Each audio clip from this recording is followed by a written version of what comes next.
जयपुर में बाइक पर देख रहे हैं, बाइक जो चला रहा है वो प्रेमी है, जो पीछे महिला लेकर बैठी है वो पति की बॉडी और शरीर और शव के टुकड़े हैं जो बोरे में लेकर बैठी है। ये देख रहे हैं मार्केट से निकल रहा है, आगे प्रेमी गाड़ी चला रहा है, पीछे पत्नी साड़ी में बैठी है और बीच में जो बोरा ले रखा है ये पति का शव है जिसे ठिकाने लगाने के लिए निकली है। ये खबर मेरठ से है, दिल दहला देने वाली। अब आपको दिखाता हूं कि प्रेमी और जो प्रेमिका है दोनों को पुलिस ने पकड़ लिया। ये जयपुर की खबर मैं आपको दिखा रहा हूं, गोपाली और प्रेमी को अरेस्ट कर लिया गया है। इस पूरी कहानी के पीछे वजह क्या है ये मैं आपको बताऊं। बाइक पर किस तरह से शव लेकर गए ठिकाने लगाने के लिए, ये देखिए इस तरह से बाइक पर शव रखा गया। जयपुर में मेरठ जैसा दिल दहला देने वाला मर्डर हुआ। एक महिला ने प्रेमी के साथ अपने पति का मर्डर किया और फिर बोरे में पति की लाश को लेकर शहर में घूमती रही। मर्डर का खुलासा तब हुआ जब पुलिस को एक अधजली लाश मिली। जांच की गई तो पता चला कि मरने वाले का नाम धन्नालाल है। आगे जांच आगे बढ़ी तो सीसीटीवी खंगाला गया कि दो लोग दिखाई दिए बोरा ले जाते हुए बाइक पर और वही बोरा था। पुलिस ने दोनों की पहचान कर गिरफ्तार किया तो राज खुला। पता चला कि धन्नालाल को मारने वाली उसकी पत्नी है। पत्नी ने प्रेमी के साथ मिलकर मारा है, 5 साल से संबंध थे प्रेमी के साथ। यह बात जब धन्नालाल को पता चली तो विवाद हो गया और पत्नी ने प्रेमी के साथ मिलकर हत्या का प्लान बना लिया। दोनों ने धन्नालाल के सिर पर लोहे के पाइप से हमला किया। जब वो जमीन पर गिर गया तो रस्सी से गला घोट दिया गया उसका। इसके बाद उसकी लाश को दोनों ने बोरे में भरा और सबूत मिटाने के लिए शव को आग के हवाले कर दिया।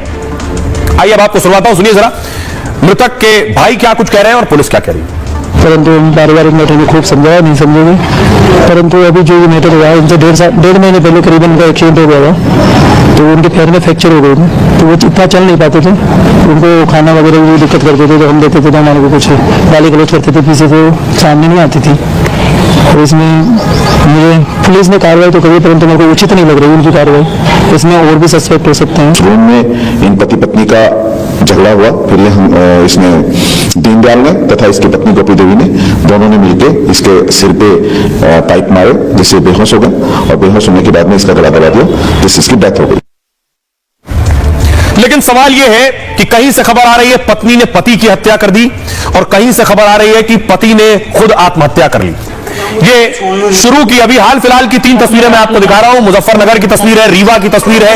ये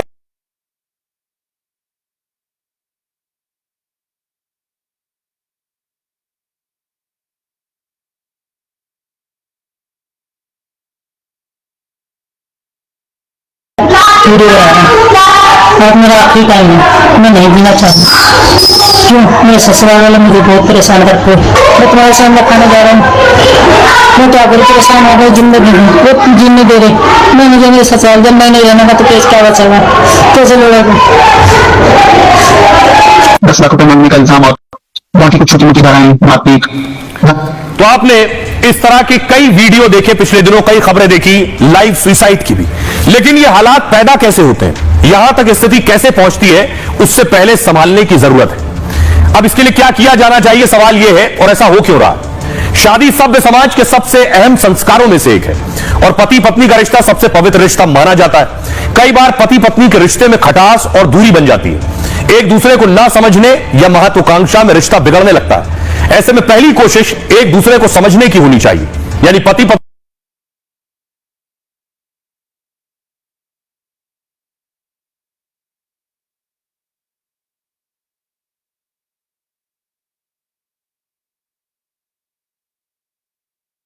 चाहिए, यानी एक दूसरे से अच्छे तरीके से अलग होने की अपनी प्रक्रिया अपनानी चाहिए।